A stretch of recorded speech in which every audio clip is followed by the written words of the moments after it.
Good morning.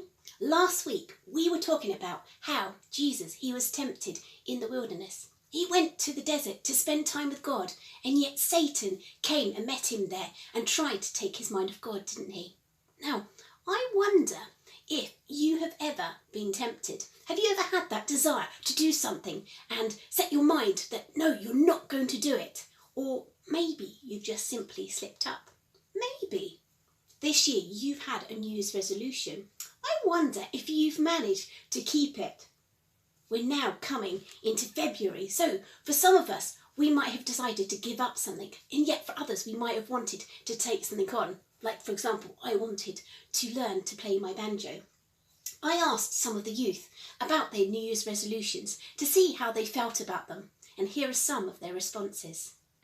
Okay, today we are hearing from Tabitha if she has a New Year's resolution or not. And now let's hear from her. Okay, today folks, we're going to talk about New Year's resolutions. I'm here to tell mine. So it all started on one of the first days of January when I made my New Year's resolution. And that lunchtime, I forgot it. It's a bit annoying, but I didn't really that much care, to be honest, because it probably wasn't like the biggest thing in the world. So Tabitha, now that it's February, how does that make you feel? A bit of a weirdo for forgetting that. I mean, Small-minded, I guess. yeah. So now we're back to the studio. Goodbye. Bye for now. Bye for now. Bye for now. When we make resolutions, it is usually for our own good. One of the resolutions that I made was that I wanted to make sure that I went to bed at a decent time so that I was well rested for the next day. Now, I wonder, one, how many of you have made that same resolution as me? And two, how many of you have already broken it, just like me? Feel free to put it in the comments. Sometimes when we break our resolutions, it can make us think negatively about ourselves. Did you notice that Tabitha, she thought a little bit negatively about herself when she realised that she'd already forgotten by lunchtime of the day she'd made the resolution what she'd actually decided that she wanted to do? For some of you, you might have made that decision to study extra hard for your A-levels and your GCSEs because you wanted to do really well this year. And now you're faced with the prospect that actually there isn't going to be an exam to sit. That's quite tough, isn't it? Sometimes we can have things play on our mind because we haven't managed to do it. The youth and I today wanted to talk to you about what it means to have forgiveness and to be free. Earlier, we saw the reading from Luke's Gospel that teaches us about forgiveness. Elion is going to explain to you a little bit more about what freedom means.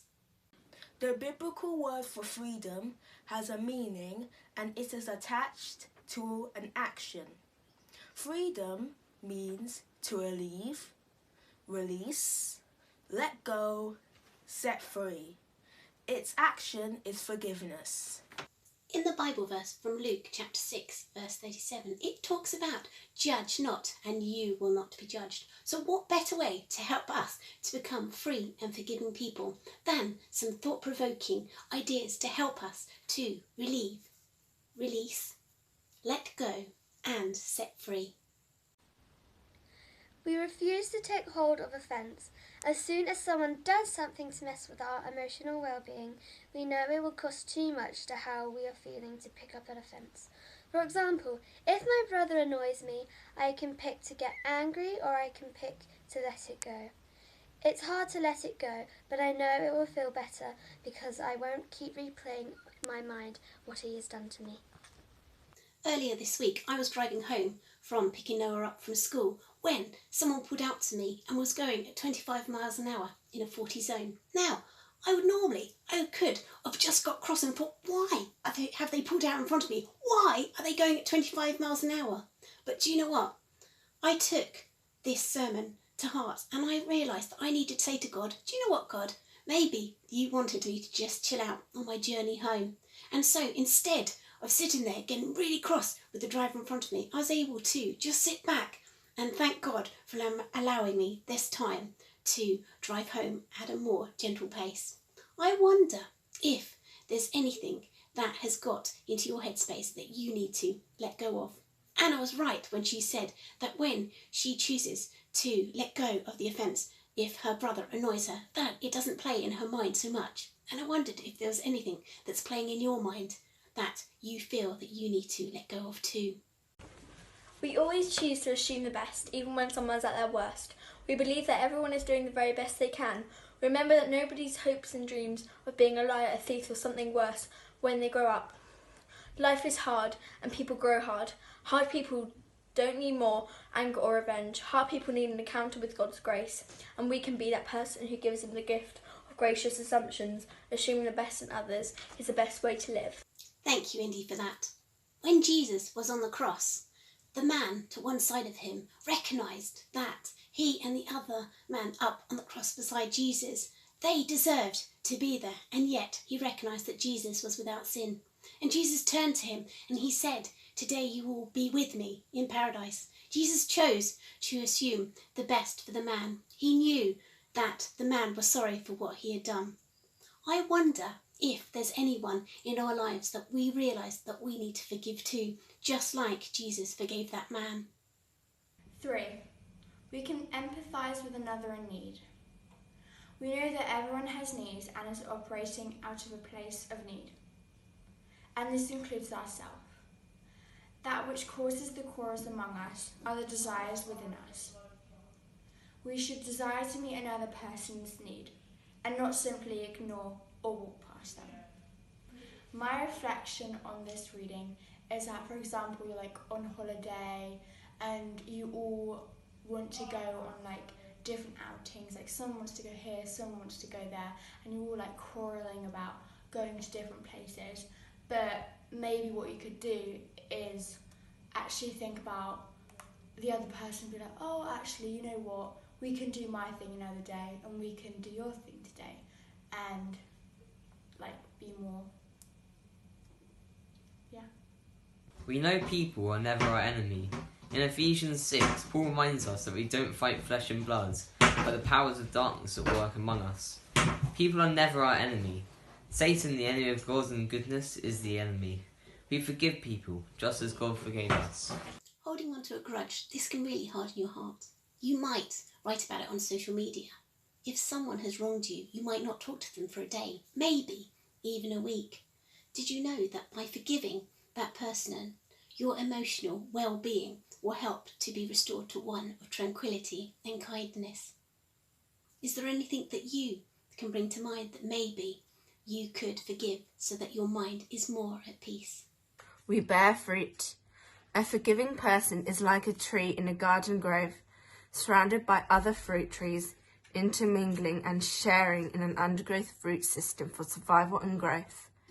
Just as a fruit tree produces fruit and not something horrid, a forgiving person knows they can only do one thing in a moment of pain, and that is to press into their healthy root system and draw out more fruit. John 15 verse 6 says, I am the vine, you are the branches. If a man remains in me and I in him, he will bear much fruit. Apart from me, you can do nothing. If anyone does not remain in me, he is like a branch that is thrown away and withers. Just such branches are picked up, thrown into fire and burned. Let us be like the branches that draw their strength from God. We clean up our messes quickly. This is where an old habit of keeping score of what we've received and what is owed comes in handy. Except now we keep short accounts with everyone we offend.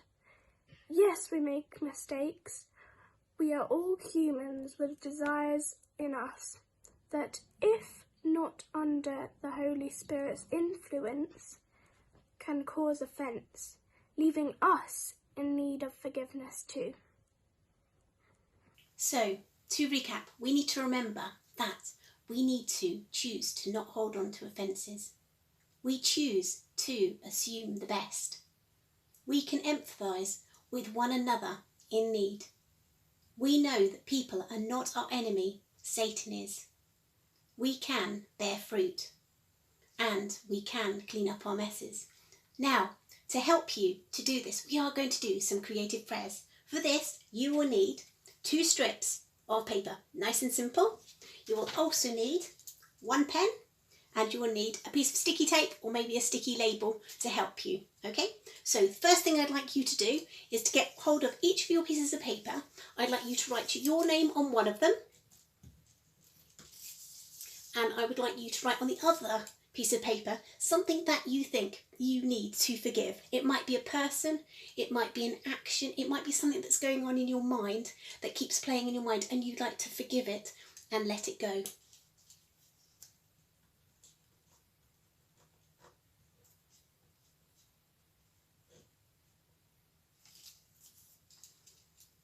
Okay, once you've written something on both those pieces of paper, what I would like you to do is get hold of one piece of paper, get hold of the second piece, and you're going to wrap it slightly around. So you reach it with a little bit above, fold it back on itself, just a tiny bit, and then fold it back like this. So it's got a small fold just in the middle. Then get hold of your sticky tape, and you're just going to tape it together so that it makes the sign of a cross.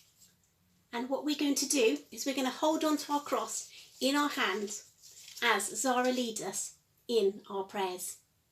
Over to you, Zara. Dear God, thank you that you sent Jesus down to earth to take our sin on him. Thank you that because of what Jesus did on the cross, we can be forgiven for those things that we have done wrong. Help us to look at the cross in our hand and remember that we can forgive others just as you forgave us. Help us to forgive those things that we have written on the cross as we bring them before you now. Help us to remember to forgive ourselves. We can mess up. We are human. Help us to come to you for forgiveness and start again. If we have messed up our New Year's resolution, help us to forgive ourselves and not let it play on our mind. Help us to be gracious towards other people, but also kind to ourselves. Amen.